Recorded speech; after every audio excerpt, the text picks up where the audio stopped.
Hello and welcome दोस्तों, मैं नितिन दुर्वे और आज आप सभी का स्वागत है मेरे यूट्यूब चैनल सी एन। ठीक है।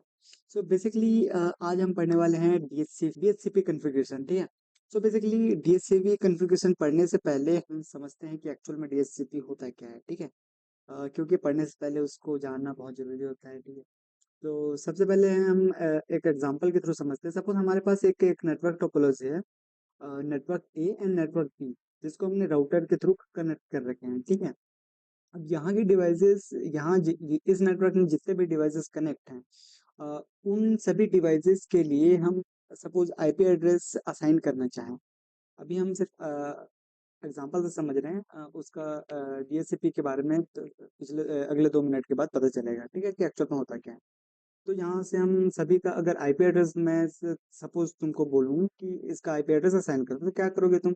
मैन्युअली जाओगे पीसी पे और वहाँ पर डेस्कटॉप में जाके आईपी कॉन्फ़िगरेशन पे जाके इसका आईपी एड्रेस तुम स्टैटिकली डिफाइन कर दोगे। ठीक है। और अगर चलो 10 भी डिवाइस है तो तुम असाइन कर दोगे। लेकिन हमारे पास एन नंबर ऑफ डिवाइसेस हो किसी एक पर्टिकुलर नेटवर्क पे, और तो सभी के लिए आईपी एड्रेस डिफाइन करना क्या फिजिबल है? नहीं ना।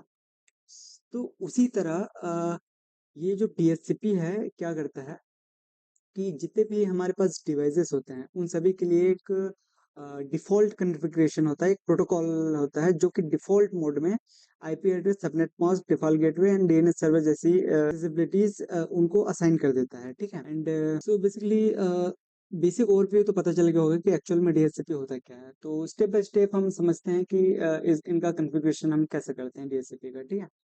सो ये मान के चलो कि डीएचसीपी जो होता है, यहाँ जितने मर्जी डिवाइसेस हो उनके लिए आईपी एड्रेस, डीएनएस सर्वर या फिर डिफॉल्ट गेटवे जैसी असाइन कर देता है। ठीक है।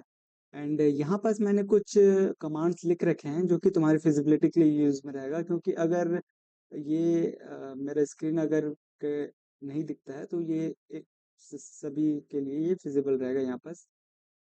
ठीक है। एंड तो सबसे पहले हम डायरेक्टली ओपन कर लेते हैं राउटर को, और राउटर ओपन करने के बाद डायरेक्टली हम चले जाते हैं। सबसे पहले हम देखते हैं कि ये जो पोर्ट है वो कौन सा पोर्ट है। तो ये gig 0/0 है। तो हम gig 0/0 को क्लिक कर लेते हैं। ये क्लिक कर लिए हमने। तो यहाँ पास कुछ कमांड यहाँ पास चल गया। क्लिक करते ही सीएलआई पे आ गए। मतलब ये बेसिकली ऐसा करने का मोटो ये है कि इससे हमें जो कमांड हम पहले चाहे चलाना होता था, इनेबल हो गया, कॉन्फ़िग टर्मिनल हो गया, ये सब हमें चलाना नहीं पड़ता। क्लिक करने के बाद डायरेक्ट सीएलआई पे चले जाओ तो ठीक है। तो इनेबल कमांड, कॉन्फ़िग टर्मिनल और ये इंटरफेस हमारा सेलेक्ट हो चुका है, जो कि हमारा इधर का कमांड है, ये हमारा पहले से सेलेक्ट हो चुका है। हमारा काम क्या है कि सिर्फ आईपी एड्रेस असाइन करना और उसके बाद नो शटडाउन की को इनेबल करना एंड उसके बाद एग्जिट हो जाना। ठीक है। सो बेसिकली फटाफट परफॉर्म करा देते हैं। IP address 192.168.0. हम इसको दे देते हैं 1। ठीक है। And subnet mask 255.255.255.0। ठीक है। इंटर कर देते हैं एंड उसके बाद no shut down, enter, exit, exit.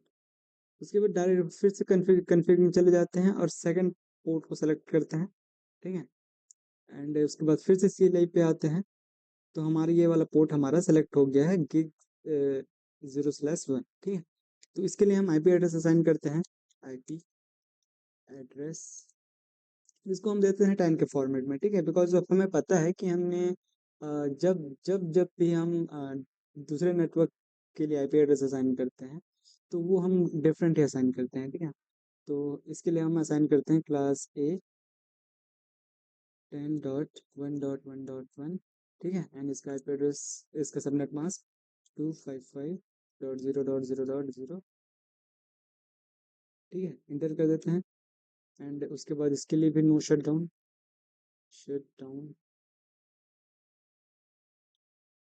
Exit. ठीक है।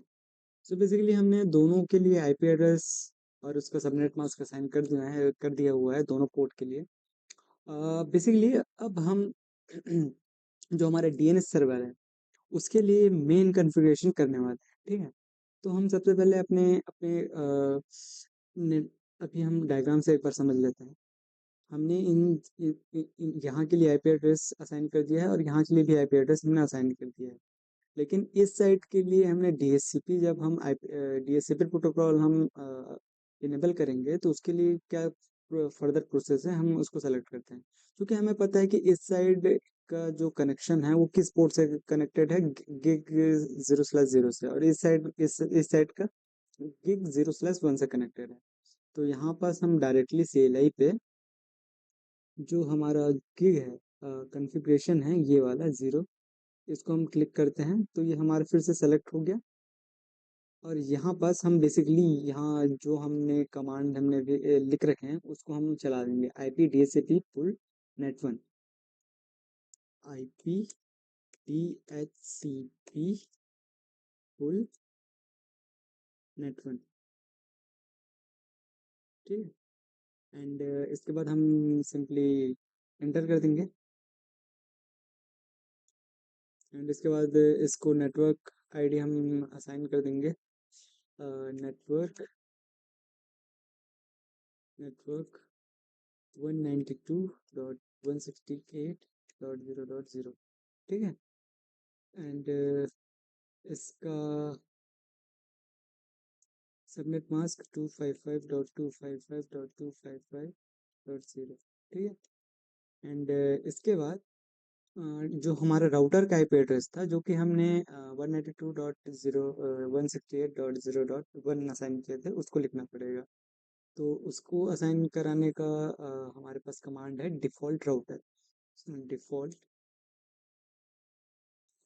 डिफ़ॉल्ट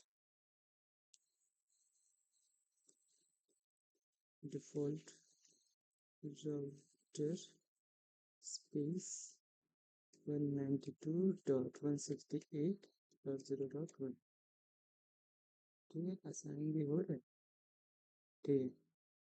एंड हम बस सिंपली इंटर कर देते हैं, एग्जिट हो जाता है, ठीक है, एग्जिट। और सेम हम नेक्स्ट नेक्स्ट वाले के पोर्ट को क्लिक करेंगे, ये तो ये हमारे ये वाला गिग 0/1 सेलेक्ट हो गया। फिर से CLI पे जाने के बाद यहाँ पर डायरेक्टली हम IP DHCP पुल net2, ठीक है, ये हमारा एंटर कर दिए। एंड उसके बाद हम सेम फर्दर इसको नेटवर्क आईडी असाइन करेंगे, नेटवर्क जो कि किस फॉर्मेट में रहेगा, 10 के फॉर्मेट में रहेगा। तो 10.0.0.0, ठीक है। एंड इसका सबनेट मास्क 255.255 सॉरी 0.0.0, एंटर कर दिया।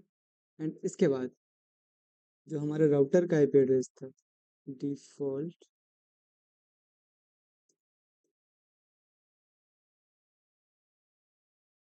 डिफ़ॉल्ट राउटर, ठीक है, डिफ़ॉल्ट राउटर। एंड इसका हमने इस साइट नेटवर्क बी के लिए क्या आईपी एड्रेस असाइन किए थे, जो कि था हमारा 10 डॉट हमारा इसका आईपी एड्रेस था 10.1.1.1, ठीक है, 10.1.1.1, ठीक है, इंटर कर दें। एंड सिंपली हम एग्ज़िट हो जाते हैं, ठीक है, एक बार और एग्ज़िट हो जाते हैं इस तरह से। अब हमारा जो कॉन्फ़िगरेशन है वो हमारा DHCP का वो बेसिकली हो चुका है।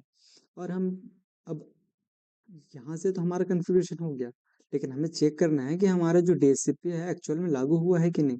तो हम एक मैसेज पास करके देखेंगे कि अगर आईपी एड्रेस असाइन हुआ है तो यहाँ से यहाँ मैसेज आया चले जाना चाहिए, नेटवर्क ए से नेटवर्क बी में मैसेज चले जाना चाहिए, ठीक है। लेकिन उससे पहले मैं एक और चीज़ बता दूँ, जो DHCP होता है वो आईपी एड्रेस जो असाइन करता है वो देन डायनामिक होता है। डायनामिक इन द सेंस कि जैसे कि मैं एक ए पीसी है मेरे पास और एक बी पीसी है मेरे पास, और दोनों को मैंने कोई आईपी एड्रेस असाइन कर रखा है, ठीक है। तो जब ए पीसी का काम आ रहा है जब तक काम आ रहा है और डीएचसीपी के थ्रू जो आईपी एड्रेस मैंने ए को असाइन किया है वो तब तक असाइन रहेगा उसको जब तक ये वर्केबल है। लेकिन जब तक ये ऑफ है तब तक उस आईपी एड्रेस को कोई अनदर ये यूज़ कर सकता है ऑन दैट टाइम, ठीक है। तो ठीक है, इतना जानने के बाद हम सिंपली एक बार चेक कर लेते हैं कि हमारा जो डीएचसीपी का से के थ्रू जो आईपी एड्रेस आईपी है वो असाइन हुआ है कि नहीं। तो पीसी को फर्दर हम क्लिक कर लेते हैं और यहाँ पर आईपी कॉन्फ़िगरेशन पे जाने के बाद डीएचसीपी को क्लिक करते हैं तो हमें पता चलता है कि ये कुछ इस तरह से हमारे पास इसका आ चुका है। जो हमारा आईपी है ना वो आ चुका है, ठीक है, जो कि डिफ़ॉल्ट है। एंड इसके बाद सिंपली हम मैसेज फॉरवर्ड करके देखते हैं। तो मैसेज फॉरवर्ड हो जाना चाहिए यहाँ से यहाँ। 1 मिनट, यहाँ का भी हमें डीएचसीपी ऑन करना पड़ेगा। सो सिंपली यहाँ का भी हमने ऑन कर दिया, ठीक है। यहाँ का भी ऑन कर देते हैं। ये डीएचसीपी हमने यहाँ का भी ऑन कर दिए, ठीक है। अब हम सिंपली मैसेज सेंड करके दे देते हैं। अगर सक्सेसफुली चला गया मतलब हमारा डीएचसीपी कॉन्फ़िगरेशन सही है। ये फेल हो गया एक बार, जब तक नहीं होता है तब तक हम देखते हैं। ये हमने पहले भी कर रखे हैं। ये सक्सेसफुल हो गया, ठीक है। अब इसको हम सिमुलेशन पे डाल देते हैं और देखते हैं ये क्या क्या फर्दर रिजल्ट देता है, ठीक है।